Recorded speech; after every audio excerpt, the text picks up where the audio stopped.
Dicen que ser joven en el Perú envejece. Cansados, ojerosos y sin ilusiones, constituyen el grupo de mayor crecimiento poblacional.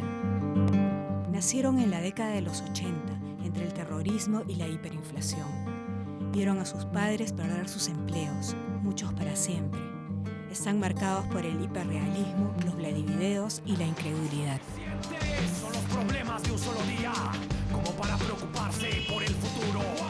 ¿Crees que el Perú mejorará después del próximo gobierno? No, va a ser igual. Nos pasamos la vida viendo triunfos y fracasos conseguidos en tiempo pretérito.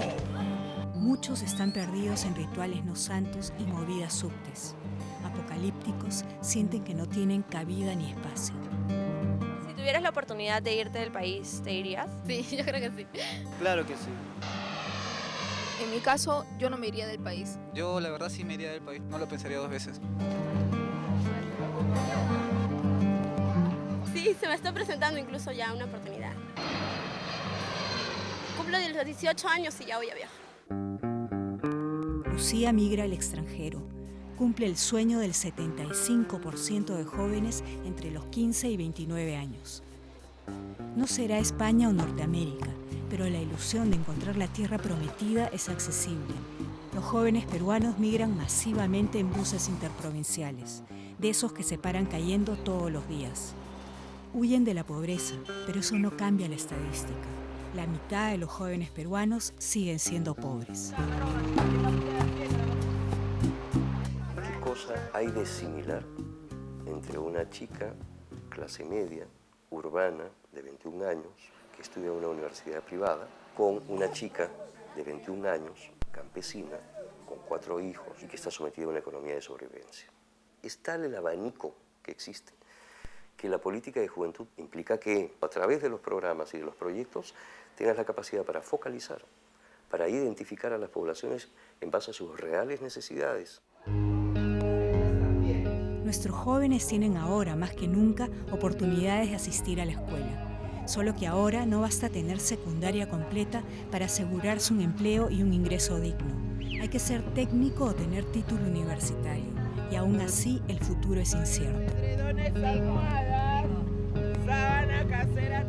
Yo no sé hasta cuándo vamos a permitir que sigan saliendo una cantidad de profesionales que no pueden ser absorbidos por el mercado laboral. Los jóvenes franceses salen a las calles furiosos. Protestan para que se derogue una ley que permite su despido durante los 2 primeros años de trabajo. Mientras tanto acá, los jóvenes peruanos también salen a las calles, pero a gastar sus suelas agujereadas de pura desesperanza. 1 de cada 4 jóvenes peruanos no estudia ni trabaja. Una juventud que se marchita en una sociedad que sufre de adultismo crónico.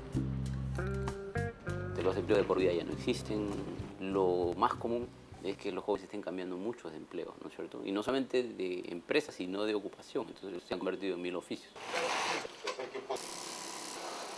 Y para los que la vida es una tómbola y tienen chamba, las condiciones son lamentables. Subempleo, cachueleo, el service de 3 meses y el desempleo siempre a la vuelta de la esquina. Es un empleo que no tiene seguridad en salud, por ejemplo. Es un empleo que la jornada es de 10, 12 o hasta 14 horas diarias, incluso en empresas formales. Y en la parte de trabajo sí existe una discriminación en cuanto de que yo te doy trabajo y si es que tú vienes de tal universidad o tal otra. Hay demasiado racismo, hay preferencia por los que son blancones o rubios, ¿no? La fábrica de exclusión que es nuestro país funciona con fuerza y esto se traduce en el mercado laboral. Y esos buenos empleos no están disponibles para todos, ¿no? Pasan por la apariencia. Muchos piden foto, por ejemplo, ¿no? A pesar de que creo que está prohibido. La procedencia, ¿no? De dónde vienes, la raza y aún la edad y el género. Así como existe la perspectiva de género gracias a una larguísima lucha de las mujeres, también debe existir la perspectiva generacional. El Consejo Nacional de Juventudes, el CONAJU, empezó a funcionar hace 3 años para eso. Por primera vez en la historia existe un espacio donde los jóvenes se sientan con el Estado a comenzar a trazar los lineamientos de políticas públicas para ellos. Hoy día tienes estados como el peruano, que han optado por políticas que son más bien promocionales, políticas modernas. Bastante oculto porque la mayoría de jóvenes no sabe de su existencia, el CONAJU nos deja sus avances plasmados en 11 lineamientos de política pública y un plan nacional. Estamos a puertas de implementar el Plan Nacional de la Juventud, que significa por fin ordenar y articular los 112 programas orientados para los jóvenes. Una sociedad que no los incorpora es una sociedad muerta. Sin embargo, los políticos parecen no entender esto, ni siquiera porque constituyen un importante porcentaje de población electoral. La consideración que se tenga por la juventud es tan o igual a lo que se tiene por el campesino. Nosotros como estudiantes también de alguna manera somos discriminados. Por ejemplo, en la universidad a veces no se toma mucho en cuenta la opinión de los estudiantes.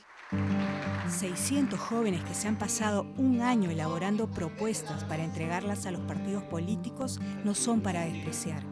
Pero cuando organizaron un evento en la Casona de San Marcos, ninguno de los candidatos a la presidencia participó. Es una movilización nacional que da apertura al trabajo de jóvenes y que la propuesta no está hecha por la gente de Lima, sino está hecho por un colectivo joven que ha participado dinámicamente en más de 20 talleres regionales. Si la foto de ese momento no interesaba a los políticos, me da pena, porque finalmente la foto que está atrás y que lleva el trabajo de cada uno de los jóvenes que ha participado en esto, sí creo que se ha perdido una valiosa oportunidad desde la mirada política. Ni mudos ni manipulables. Al menos los más conscientes ya no se dejan sorprender. Ya se aparecen campañas promovidas por jóvenes, como la de 3 candidatos 3, en la que piden a la ciudadanía juzgar moralmente las diferentes candidaturas y llaman a votar por 3 candidatos que no tienen ninguna opción, pero que ellos consideran encarnan los principios y valores cívicos por los que los estudiantes se enfrentaron en la época de Fujimori. No sentimos que dentro de las propuestas de cada uno de los candidatos se haya afinado con los documentos pertinentes, con los lineamientos y que están, ¿no? Con los lineamientos de políticas de juventud, o ahora que incluso sea el plan, o algunos ni siquiera lo saben que existe. Eso es lo peor de todo, ¿no? No leo ningún plan de gobierno de ningún partido, de ningún candidato. Conozco, tal vez de forma fragmentada, algunos planes, ¿no? Por los medios de comunicación. No, tampoco he tenido la oportunidad de leer. Es más, es desinterés. No, representados no. Yo personalmente no creo en el sistema y por lo mismo no creo en los partidos políticos, ¿no? En el Perú, en vez de ser el motor de la sociedad, siguen siendo el furgón de cola. A pesar de ello, tenemos lineamientos y un plan nacional de juventud que son de vanguardia, pero en papel y tinta. El detalle es que las políticas de juventud se deben implementar antes que les salgan las primeras canas. En el Perú son rebeldes con causa por ser jóvenes y tener ya las ilusiones perdidas. El Perú convierte sus pocos sueños en pesadillas. ¿Cuál era el mejor remedio cuando sin motivo alguno se te iba el mundo al suelo? Y si quieres yo te explico.